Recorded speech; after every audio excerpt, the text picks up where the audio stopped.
In this video, we're going to be covering the basics of the automotive computer. Terms that we're going to be covering: analog, digital, RAM. We have two different categories of RAM. PROM, high side driver, low side driver, actuator, frequency, hertz, duty cycle, positive and a negative duty cycle, pulse width, and we're going to talk about making sure you check the ground. Inputs to the computer can be analog, which are showing you two different types of analog here. This one has an AC voltage. You can see 0 volts right here. We're coming up 1 volt positive, coming to just under 1 volt negative, and then back and forth like that. This would be from like a wheel speed sensor, vehicle speed sensor. Anytime you're using a permanent magnet to generate electricity, you're going to generate an AC voltage. Another type of analog voltage is going to be what you're looking at right here. You can see we're 0 volts, and we're coming up to about 5 volts positive. Unlike the AC voltage, this is an analog voltage, but it's all positive voltage, or DC. What you're going to get is from 0 to 5 volts, and it can be nearly infinite in between those two. Digital is going to be the other input. This one that we're looking at here would be, you'd get like from a Hall effect switch. It's going to be a digital signal. It's either going to be either voltage low, voltage high. You'll never find it vary anywhere in between that. This is showing you a 5 volt square wave. It can be battery voltage, 0 volts to battery voltage.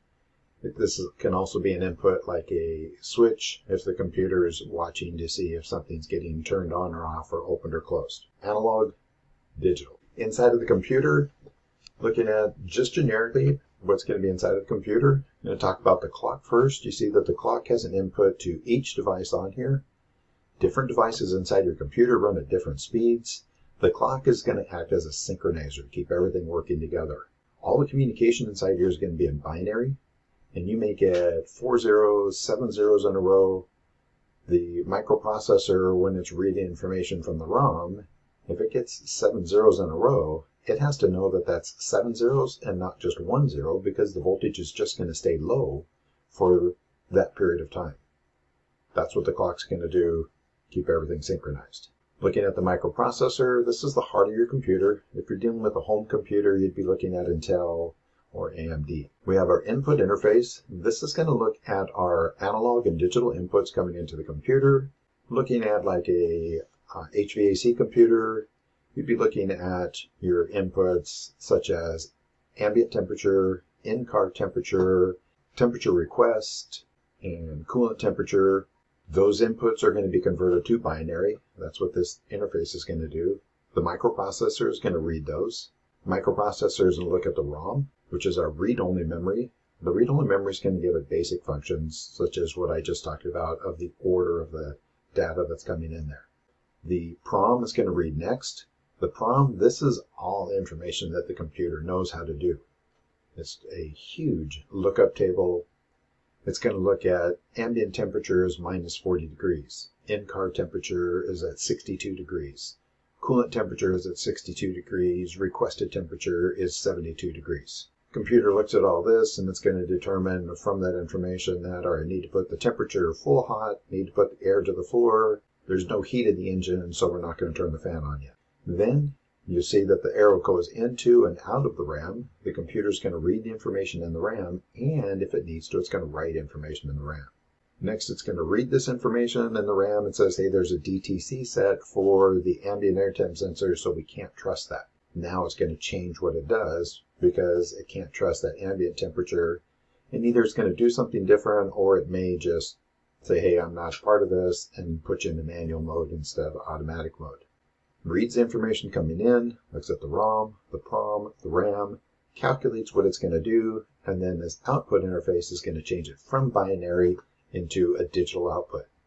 We have a digital computer. All the outputs from the computer are going to be digital. So what? The ones you need to care about, you don't need to know about the process or the clock. As a technician working on the car, the only two that you're going to be concerned about is the RAM. We have two different types of RAM that we will cover, and the PROM, which is the programmable read-only memory, and we'll cover that on a later slide also. Power coming into the computer, because we have a variable power supply on the car from the alternator depending on ambient temperature, engine RPM, loads on the electrical system. Most automotive computers will operate in a range of 9 to about 17 volts. If the voltage goes below 9 or above 17 volts, either the computer's going to go into some sort of a limp home mode, or the computer will shut itself off. Just, hey, I can't survive there. The other thing on the ground, you're going to check the voltage drop across the ground. Make sure that you have no more than a 50 millivolt drop. Of the RAM, we're going to put it in 2 different categories, and you'll read there's a lot of different names that they will give it to, but we're just going to put all those different names into 2 different categories, and that is volatile and non-volatile. The volatile RAM means that if it loses power, everything in the memory has been wiped out. So all the learning that the computer does, all the DTCs, all that stuff, take power away, it's all gone, and everything goes back to the factory defaults. The newer computers, typically 1 to 2 milliamps draw in order to keep the memory alive. The non-volatile RAM, you can unplug that computer, you can put it on a work shelf, let it sit there for 2 years, plug it back in, everything in the RAM is still there. The only place on the car that consistently uses the non-volatile RAM, that is the airbag computer or the SRS system. Most of the other computers use the volatile RAM because that's a lot less expensive.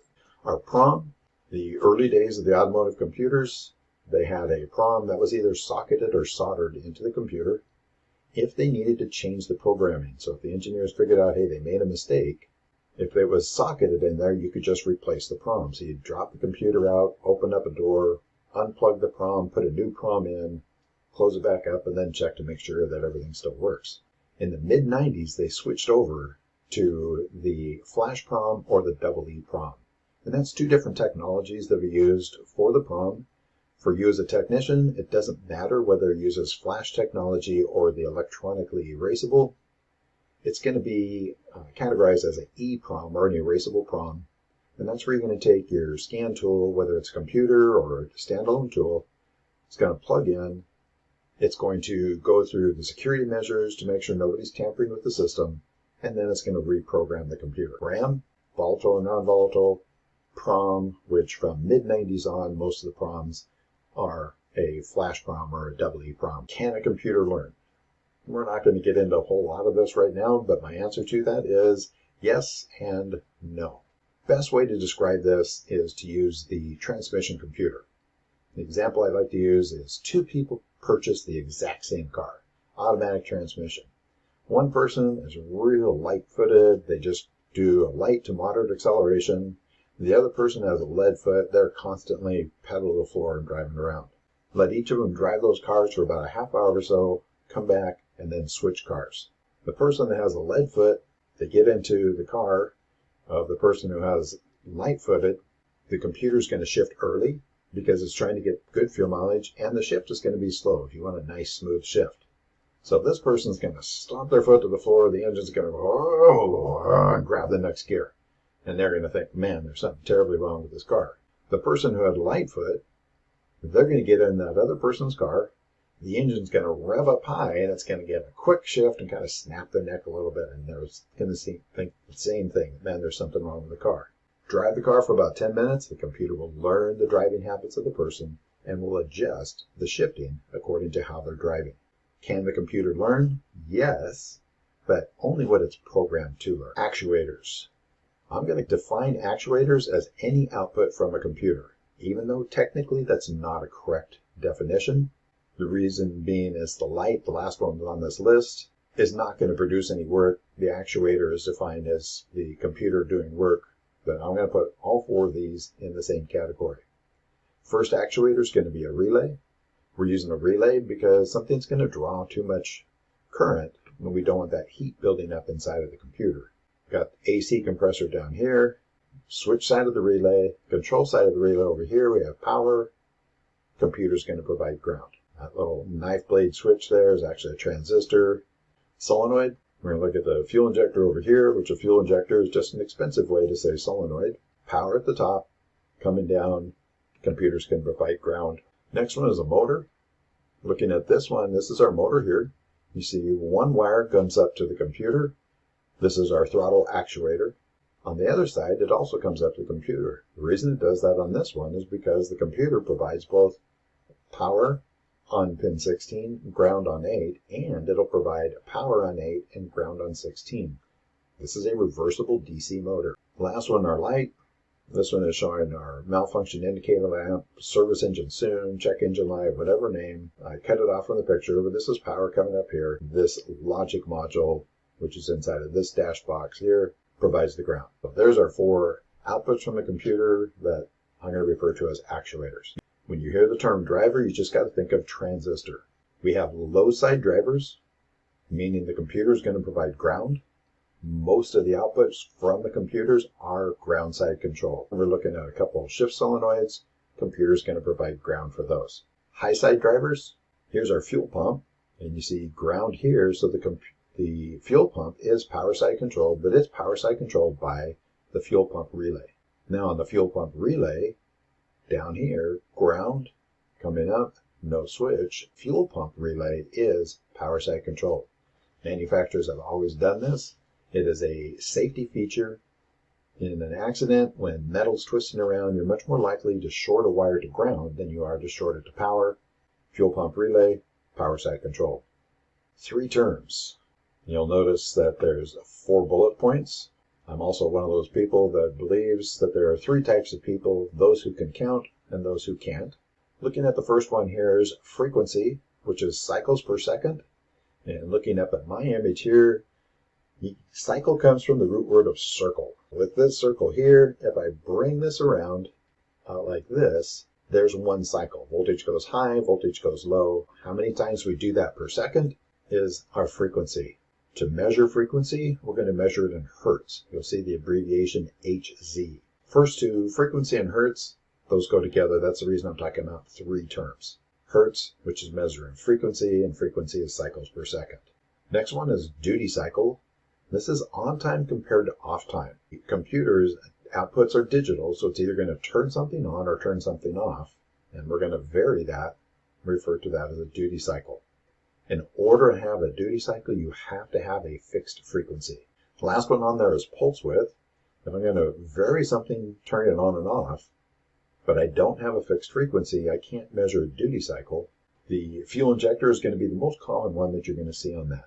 How many times we pulse the fuel injector per second is going to depend on engine RPM. How long we hold the injector open is going to depend on engine load. We're going to vary the on time. We're also going to vary the number of times per second. So we can't use duty cycle. That's where we're going to use a pulse width, which is a measurement of typically milliseconds. Starting in the lower corner here, this is our alternating current. 0 right here. This is our 0 volts. We're going to go voltage low, come back up here, voltage high.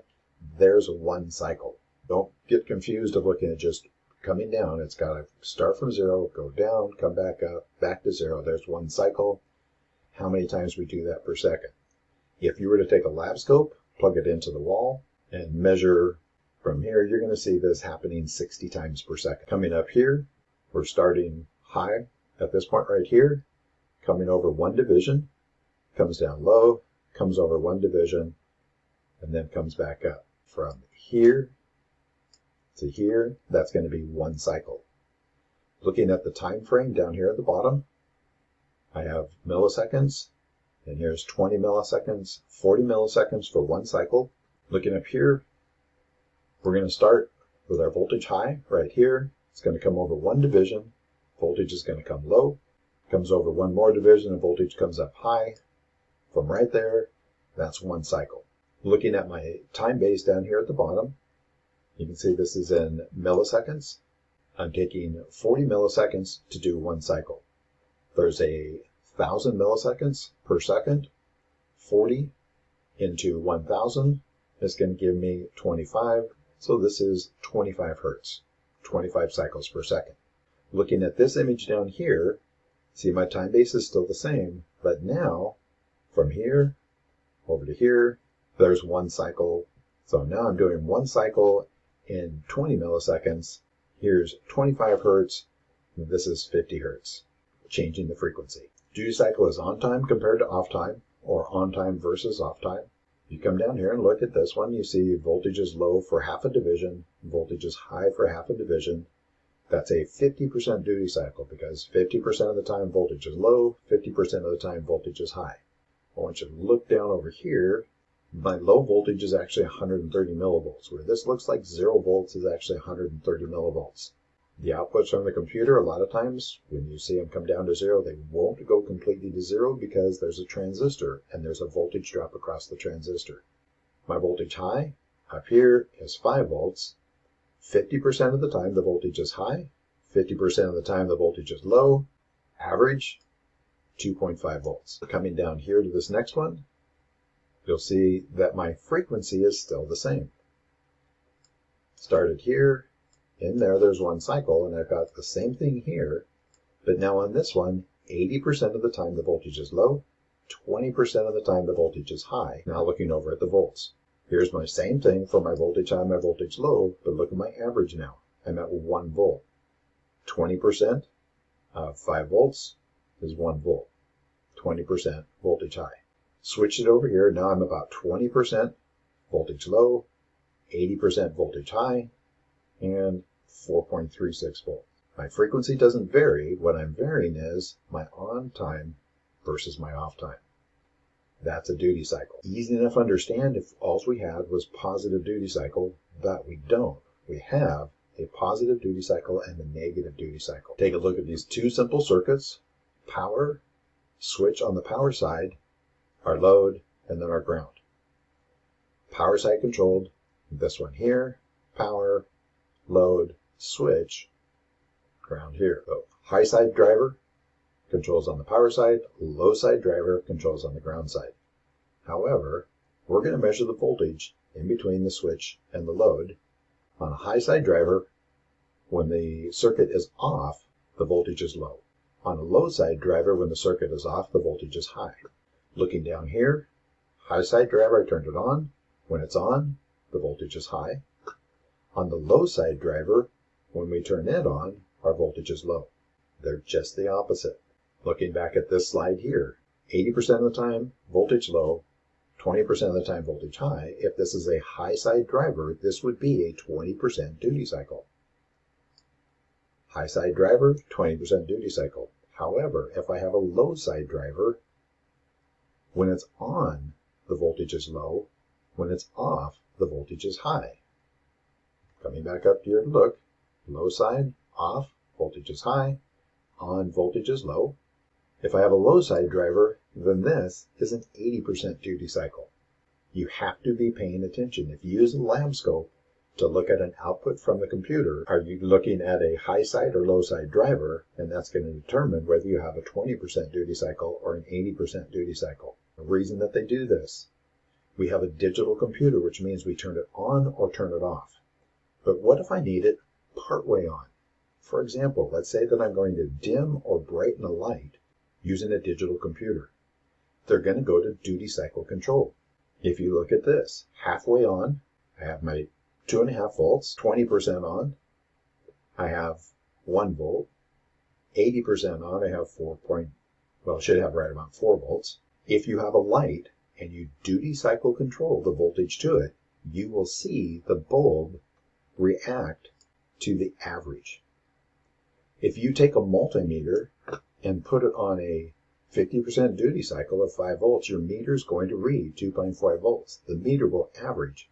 A light bulb will react to the average voltage and you can make it go dim and bright.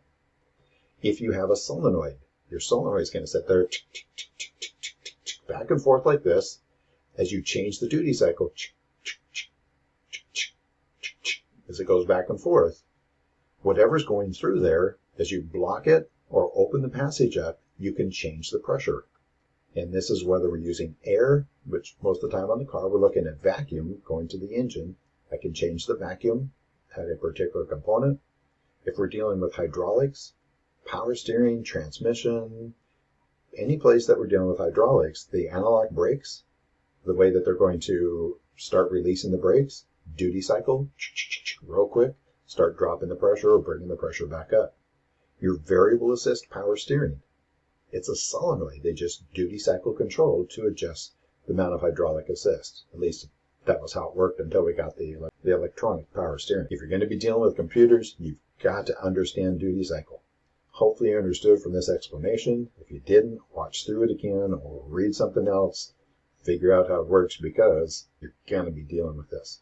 Is the computer faulty? If you suspect that you have a bad computer, to do the diagnosis, first of all, does it have power? Computers will typically operate between 9 and 17 volts. The ground, and this should be plural because most computers have multiple grounds. You need to check all those grounds. Again, you're going to check them for a voltage drop. So key on, engine running if you can, turn these accessories on to stress the computer.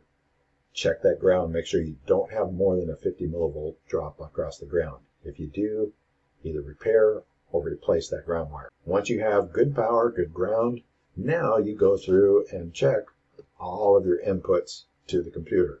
If all the inputs are good, but the output from the computer is wrong, now it needs to be either replaced or reprogrammed. You're looking at hours of time to be able to go through and check the inputs on these computers.